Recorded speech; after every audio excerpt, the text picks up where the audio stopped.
كده ما ادري اذا انا صايره كلش ايموشنال او هو الموضوع طبيعي او اني قبل ما كنت احس وصايره احس. المهم طلبت ماتشا، قلت لكم لازم قبل البيت ما اقدر اطلع، فطلبت ماتشا للبيت و اجى هسه الدليفري.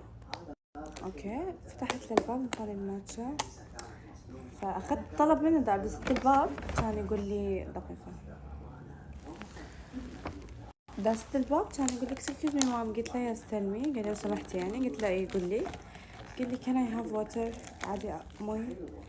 فانا قلت له طبعا اكيد. كان اطب فتحت الثلاجة طلعت بطل مي وانطيته اياه. he was like thank you. سديت الباب حين القهر. is it normal او انا صار كلش ايموشنال؟ انقهرت عليه. بعدين تخيلت انه هو ليش اخذ مي، ليش قال لي يريد مي؟ الجو برا كلش حار، يعني تعرفون انتو جو دبي او جو الخليج بشكل عام كلش حارة.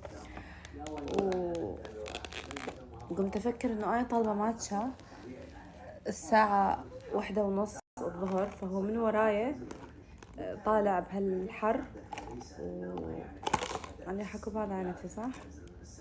إنه هو من وراي طالع بهذا الحر وعطش وصار يريد.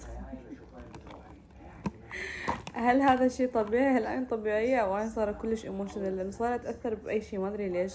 فوالله حسيت نفسي أردبت شيء. أو ماي جاد. اسمع والله انقهرت بحيث سديت الباب، ظليت مسوية لحظة إدراك ورا ما سديت الباب، يعني انطيت المي وراح. قلت انه او ماي جاد انا خليته، يعني طلبت ماتشا وخليته يجي بالحر وعطش هو من الحر ما تحمل يعني. ف بمناسبة عودة أطفالنا يعني من اليوم صراحة بعد يعني ما كنت افكر بهالطريقة او مش تركز انه الدنيا حارة هم ما يتعبون. اي شيء راح اطلبه يعني دائما حخلي انطيهم بطل مي، دائما انطيهم مي باردة. يعني ما كانت تجي ببالي صراحة يعني اخذ طلب وخلص وسكر الباب. بس that was so bad. I felt bad for him. واضح اني قاعدة بالبيت ما جايد فيني، دا صرت كلش